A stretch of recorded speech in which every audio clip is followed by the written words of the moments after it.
I was the guy to debate the street corner preachers in high school. I was the guy that smoked entirely too much weed and drank way too much beer. Welcome to Jesus in the Upper Left, where we're talking about gospel multiplication in the Pacific Northwest. Okay, so we are here with my friend Gabe Kolstad from Westside Community Church. What's up, Gabe? Hey, good to see you. Hey, man. And with my old friend Dan Anderson. Dan, how you doing today? I am feeling great. Foggy, but no rain.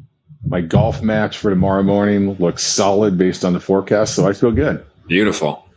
Sweet. So this is another episode of Jesus in the Upper Left. I didn't mention it. My name is Ahshuwah Hawthorne. I serve with Brilliance Labs, and actually Dan serves on our board of directors. And awesome. Yeah. So, hey, Dan, why don't you introduce yourself? And I think so far we've interviewed pastors. Just about. I mean, a couple other non pastor people, but for the most part, it's been church leaders. And so you're kind of coming at kingdom ministry in Portland from a different angle. You want to introduce yourself and your background and kind of what that angle is that the Lord has you serving in the kingdom here? Yeah, sure. So I'm that real deal. Like I'm the Portland born and raised, right? Like grew up in Northeast Portland in Park Rose in the glory days of the 70s. I came late to the church.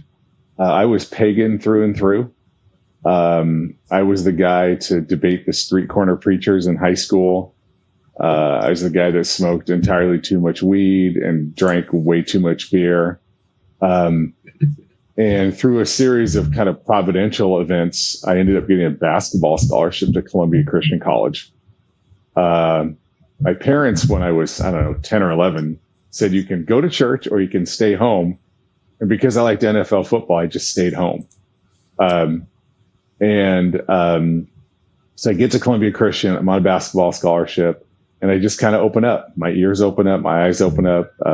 Jesus does good work with my heart and my soul. I ended up getting baptized my sophomore year at Columbia Christian. I meet my wife, my future wife, at Columbia Christian. So I've been married for 35 years. I've got 3 kids, a couple of grandkids. I was a public school teacher for 30 years. The last 26 of my career, I taught at Grant High School in the city. What else can I say? Up until I retired from teaching, I'd always had a side hustle, right? I built homes. I coached. And then one time I had built a home in Malala, and I looked at my paycheck when it was done.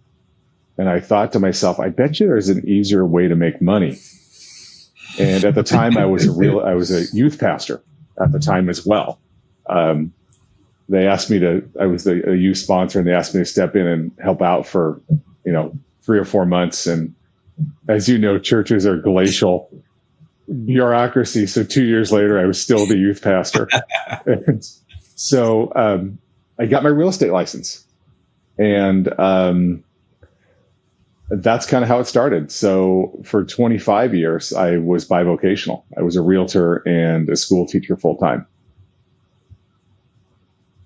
And today, I retired from teaching 2 years ago and focus all my efforts on real estate, and particularly over the last year or so, focus a lot of time on churches and serving churches and their leaders. Dan, can you tell us more about that? Because I've been hearing about you for a while now, and we've connected a number of times, but you're doing something just so unique to help churches. Can you tell us more about that? Yeah, let me first tell you a story, and then I'll tell you how that's translated into helping the church. I'd been the youth pastor at a church, and this was 96 or 97. I'd been a youth pastor for a couple of years, and the senior called me up and said, "Hey, I'd like to have lunch with you." So I'm like, "Great, let's have lunch." So I meet him at my lunch break at Grant, and he says, "We love what you're doing. We really would love you to be our full-time youth pastor." And at this time I had 3 kids, a very small mortgage. a modest car. And I said, well, I might be intrigued, right? I have to leave some retirement on the table and, let's just see. And as we talked, he said, well, we can pay you $24,000 a year. This is 1974, right? No, I wish it was 1974. I'd still be a youth pastor. It was 96 or so. And I just said, I can't. I cannot live on that. And he said to me, and I remember, he said, that sounds like a faith problem to me. Now, had I been not taken aback, I would have said, no, that's a math problem. But I kind of mumbled my way through something and ultimately didn't take that job. So shortly thereafter, I got my real estate license. And I remembered that conversation.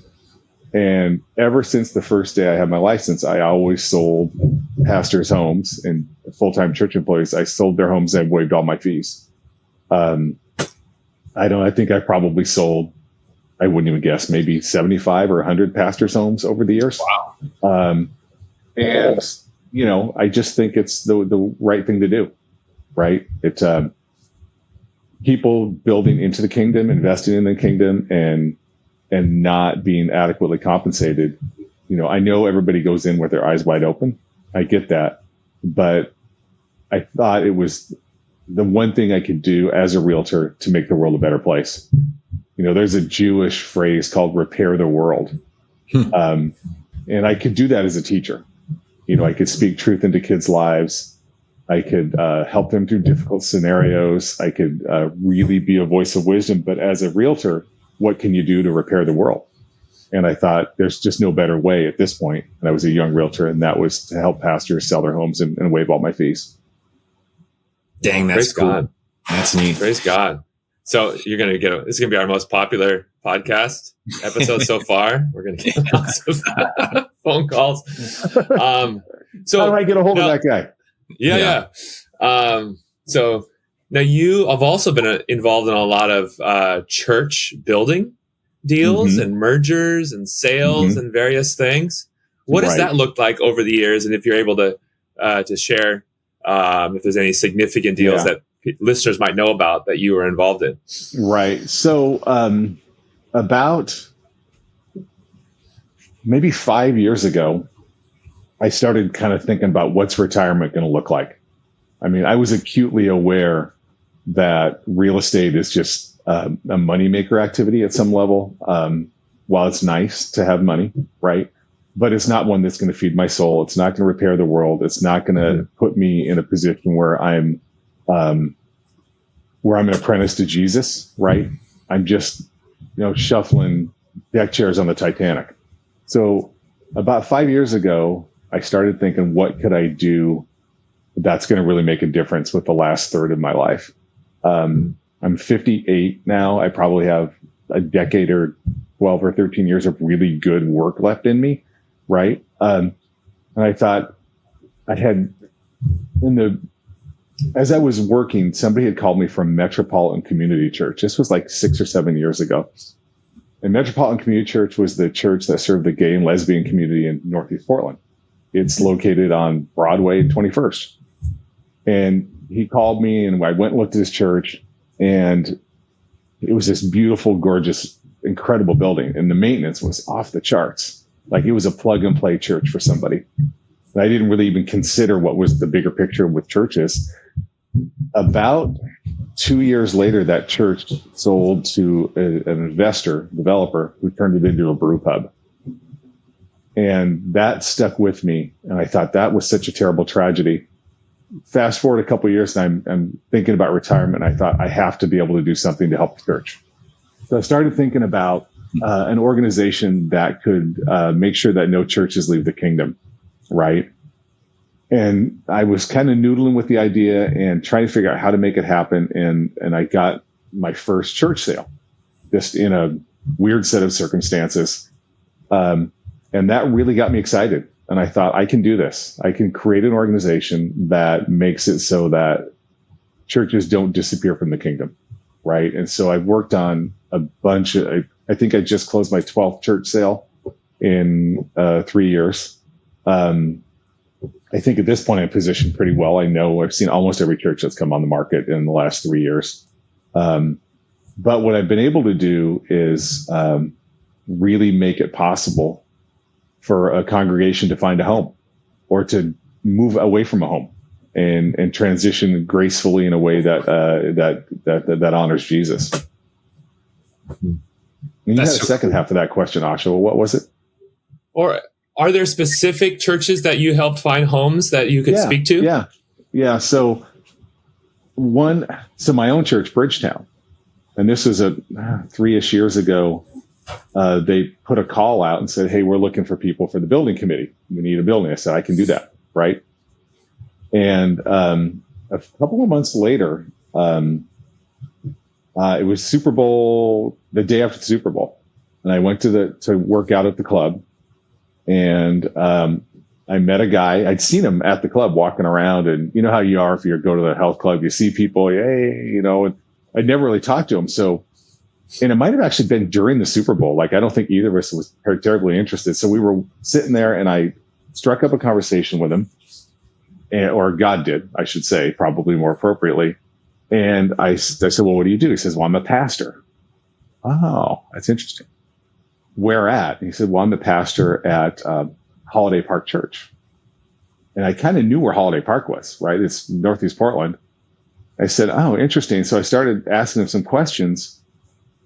And in short order, I found out they had been praying for something to happen to their church building. There were 50 people meeting in a church that seats 600. This beautiful, gorgeous facility.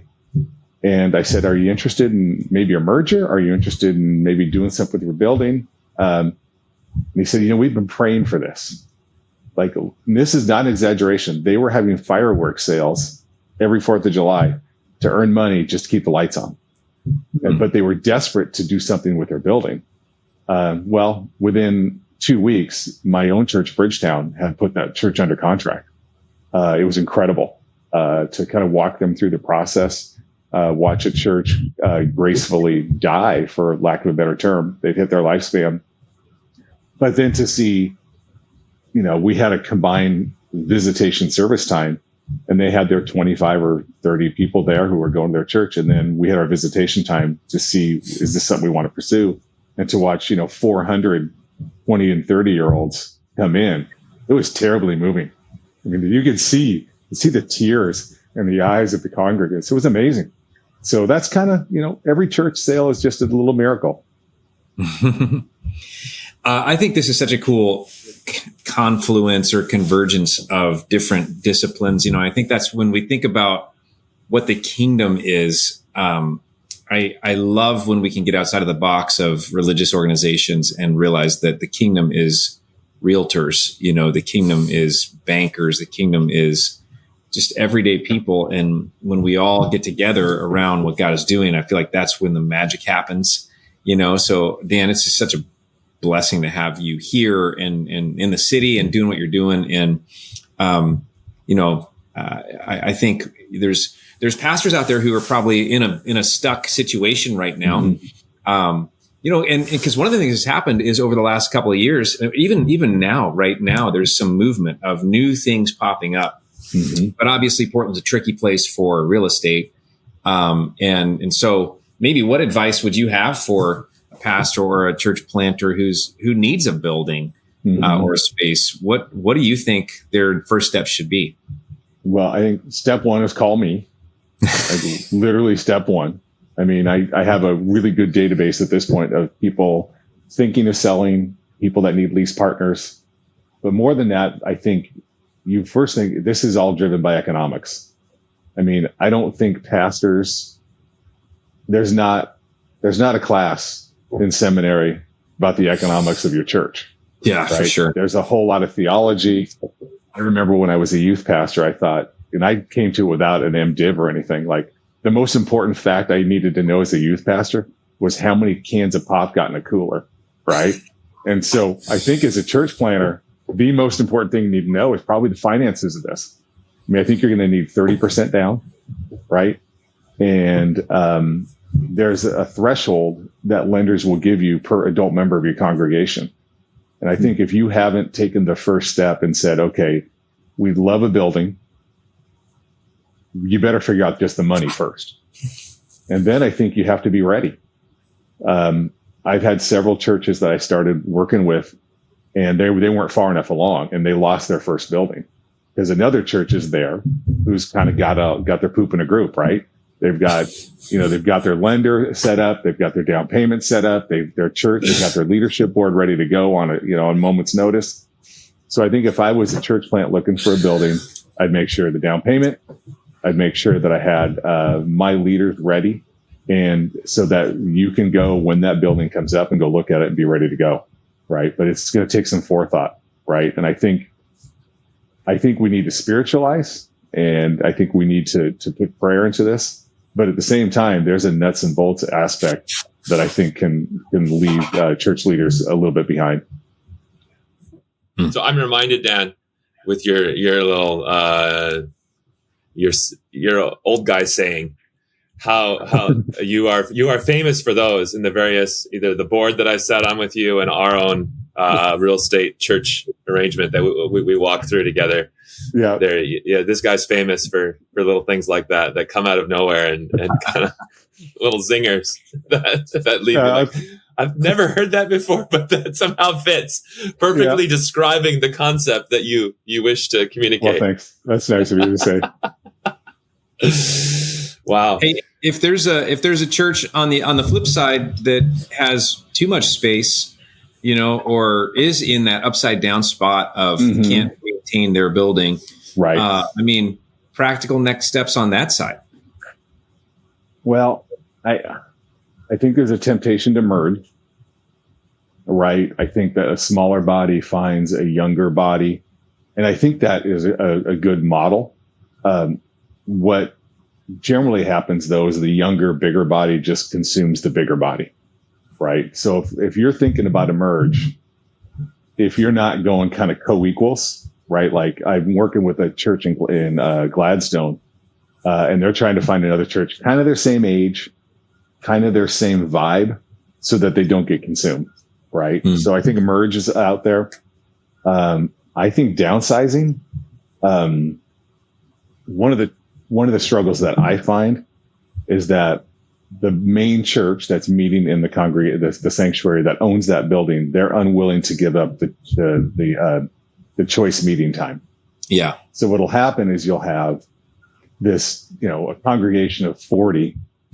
They're meeting, 9:30 to 11, and then the congregation of 250 is meeting from 1 to 3. I think you have to have the big kingdom vision in mind. I think if I was a church that was transitioning, I'd flip that. I'd graciously step aside and say, hey, folks, here's a congregation ready to meet at the prime time. Let's step aside for them. And you can still stay in place in your building, right?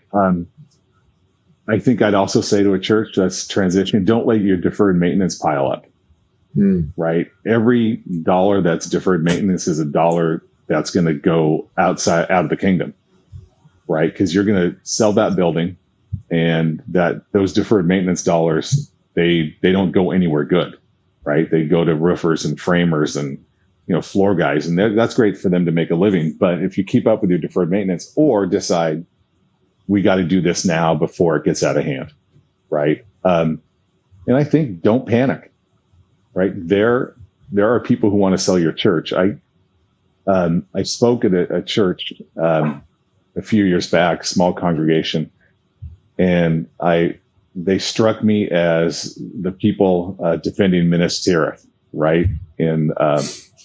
And there they were, the forces of Sauron. That was a Lord of Rings reference. Lord of the Rings, yeah. And then they're just holding the fort, right? They're just defending Minas Tirith, and there's a feeling that the riders of Rohan will never come. They're over the hill. You just can't see them, right? And so don't panic and don't freak out. Don't sell your church to a developer. Just be patient. It's coming, right? The riders of Rohan will come over the hill, and we'll save your building. Yeah, because you have a real passion for preserving church space as church space, right? Yeah, I think, I'm working on forging an organization right now. We're actually making some really, really good steps. that would be specifically set up to preserve church spaces, right? I talk to pastors, and all the time pastors will say, well, how'd you get your building? Well, I knew this person who knew this person, and it's kind of a haphazard process, right? I'm hoping that we can create an organization that will make that more efficient, right? So that when you need a lease partner, when you need to sell, when you need to buy, you go to this organization, which is, you know, Sacred Spaces PDX, and we can help you to get there, right? We actually are formalizing a memorandum of understanding with Sacred Spaces DC, an organization headed up by Tim Barley. I called him like 2 years ago, and I felt like I was talking to myself, right? There's that Seinfeld episode where Jerry Seinfeld, who's Bizarro, the Bizarro Jerry? No, the one where he meets Elaine what's Garofalo's last name, the comedian? I'm dating myself. Well, he says, I don't know, but I know he's just like he is. And he says, I'm head over heels. I'm in love with myself. And I'm talking to Tim Barley on the phone. I felt like I was talking to myself, like all the same things that I've been dreaming about. Tim's like, yeah, we started doing this 5 years ago. And so we're going to partner with Sacred Spaces DC. They provide training for churches who are both emerging and ones that are phasing out. They help with the lending side of things, and they're the clearinghouse for Washington D.C. for exactly what we want to do in Portland. Wow, that's awesome. Well, and it's refreshing to have this conversation, because I think right now there's a little bit of suspicion, like, is the church even going to need buildings in the future? Is that kind of a church expression going to be able to be sustainable? I mean, there's a lot of questions, I think, around that. And I think we feel that a little bit more in the Northwest than in other parts of the country to some degree. Right. So it's refreshing to have kind of a champion and advocate on this side going like, space matters. And to have somebody that we can lean into is really, really cool. Thanks, Dan. No, I think having physical kingdom space is important. I think back to the Saddleback model, right? Which is, I think, out of vogue right now, but having a place where there's neutral space for community organizations. I think about who does the Alcoholics Anonymous meetings. Scouts are a little bit dated, but who does the scout kind of stuff? Churches matter, right? And I think that I'd have a hard time finding a verse in the Bible for this, but I feel it in my bones, which is there's people in those congregations who pray for those locations. They pray for that part of the city. They impact that part of the city. And there's an undercurrent in Portland that's kind of scary. Like underneath that hedonism is something not great, right? We all know about the sex trafficking in this city. I mean, the drugs, the alcohol, the hopelessness, the homelessness. The church has to be there to counteract that. I believe that. And the physical presence of a building, I think, is an important signal. Yeah. Hey, Dan, just going to tease that out a little bit more. I mean, some churches have a very Sunday morning centric model, and besides like a small staff office and youth group Wednesday, it's mainly maybe a 2 day a week usage on a church building, which honestly feels really underutilized. And you kind of hit on that element of the church as community center. What are some like powerful models would you see for missional multi-use purposes and even multi-revenue streams for church buildings? Or even what you envision if you don't see a model for it in the city? So, I mean, I don't see a model for it right now. I think you guys have probably both read Mark DeMaz's book, The Coming Revolution in Church Economics. They're onto something, which is you have to monetize your building. I don't think we're there yet. I have some things in my head. One, I've been talking with a gal who wants to see a Christian therapist in every church in Portland. So you swap out church rental space. It's a little bit based on Central Bible had an office there. Well, how does a young therapist get started, right? How do they take how do they take state mandated and state funded care, which is a lower, they don't pay as well. So I've had 2 foster children, and my foster kids, it was enormously difficult to find them good therapy because the office space is too expensive. Well, why not a therapist in every church? That therapist doesn't attend that church, but what they do is they have an office there. They offer, maybe 4 or 8 hours a month free for people in that church. That's great. Social service agencies. Why not house a social service agency in your building? Preschool has been an easy traditional fit. I think that still works very, very well. I think we're only limited by imagination in terms of how can you monetize your church? How can you utilize that space? Because it's just sitting there doing nothing, right? I just was in a church, an hour ago, 20,000 square feet, and they're using about 6 of it, right? So how can you monetize that? Every dollar that can, go to ministry, to support ministries overseas, to do homeless reach out, to do real kingdom work, you have to monetize your building.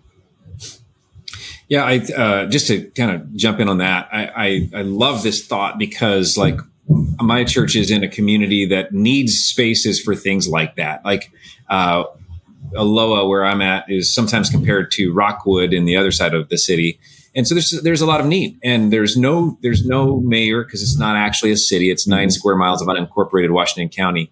So there's a lot of services that don't really exist, or especially don't have a place. I mean, there's no precinct for South Washington County for the police. So there, a lot of times they're in our parking lot, there's no place for the business association to meet. So finding places like that, it seems like could be a huge benefit to the community. And I love where you guys are going with that conversation. Yeah. And that's really the goal is, a church can come to us when the organization's fully going and say, do you have somebody for us? Not just another church lease partner, but something better than that, right? You look at office space, a church can offer office space at half the price of a commercial building, right? Yeah. Their churches are often paid off. Why not utilize that space for really good work? Wow. So this opens up something more. So you're saying pastors and churches should come to you, not just if they want to merge or find another church to connect with for their building, but even other potential revenue connections or community kind of missional things outside of the individual churches. Oh, absolutely. I mean, I think this is emerging for myself. And then some of you, your people listening will know Adam Harvey, who's working on this with me, is that we can foresee an organization later that just says, hey, we have a leasing agent. Leasing agents won't touch the really small stuff because it's just not lucrative. But a realtor who's connected with our organization, who has the vision, he'll take that on. She'll take that on. They'll get that on Crexy or LoopNet, and they'll get that lease space taken care of for somebody. Yeah, absolutely. It's exciting. So I'm curious.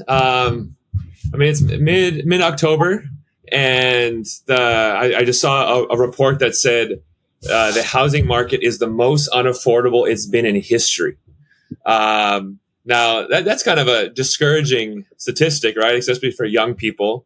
Yeah. But then also, maybe it's a young church planter coming to town wanting to buy a house and right and get invested in the city and all that, and or maybe it's a church looking for a property, but they see loan interest rates are astronomical. Is there, you see any hope on the horizon, or is this just the beginning of the end of home ownership as a normal part of everyday life? So I do see hope for homeowners. Right. So let me just speak to that first before I talk about existing homeowners, or like no, I think both. Well, so there's a couple things to think about. We're in a terrible spot where interest rates, 2 years ago were, you could get a 30-year fixed for, 3.5%.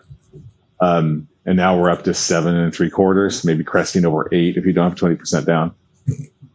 All the realtors, we all thought, as rates went up, that prices were going to go down, and that affordability you speak of, that's it. So year to year, Portland metro market has gone down 0.5%.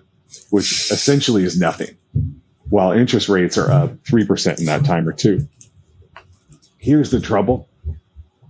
As soon as interest rates go down to some number where Joe homeowner and Jill homeowner can go, yeah, we can leave our 3% mortgage because there's a 5 or a 5.5 out there. Once that happens, I think the doors are going to come off the industry again. Like, it'll be back to where it was 3 or 4 years ago, multiple offers, having to, sign over the, your firstborn child or pizza for life to get an offer accepted. So I think you probably, some people are saying right now, date your, date your mortgage, but marry your house, right? So get a mortgage thinking that rates are going to go down. I don't think that's great advice, but a lot of people are doing it.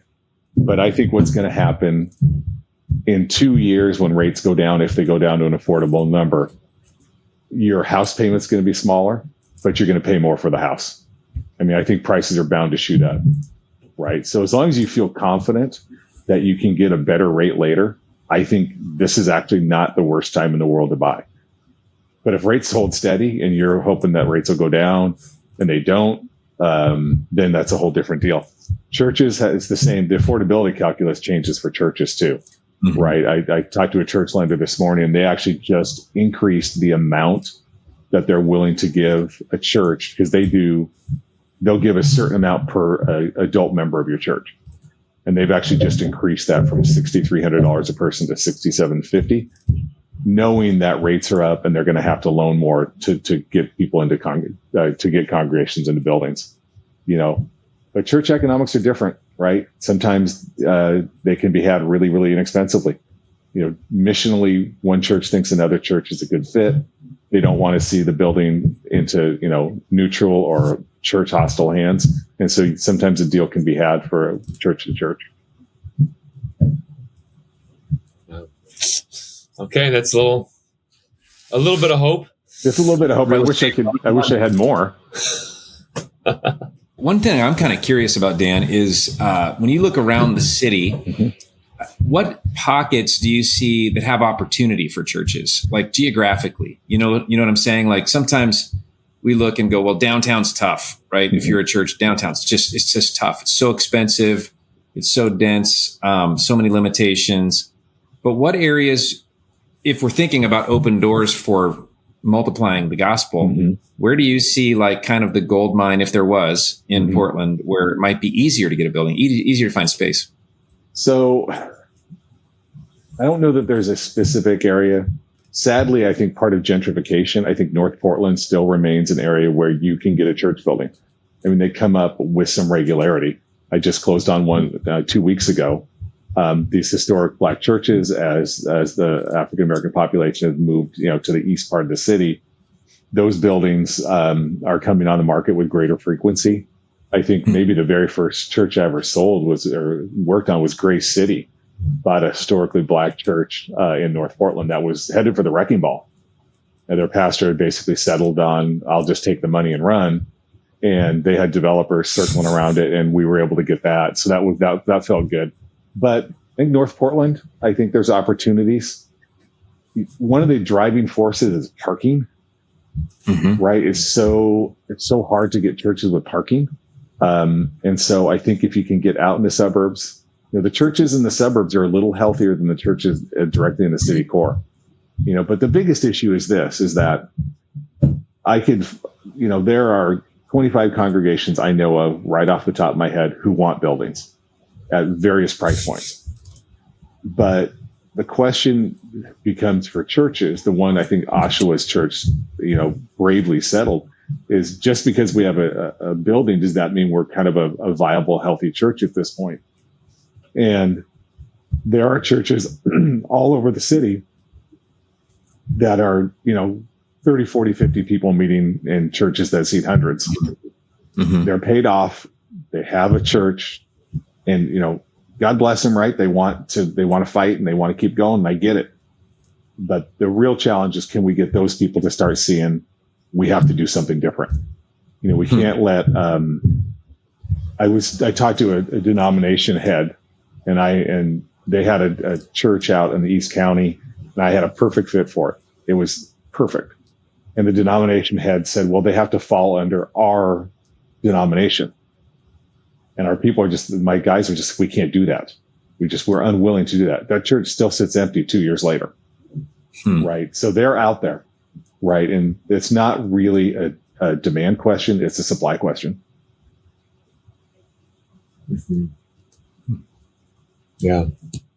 Okay. So we'll pray for a little more, was that John 17 unity mindedness when it comes to buildings and being willing to give it to a brother who might look a little different or sing a little differently, but still's in the kingdom. It's a big tent we're all living in, right?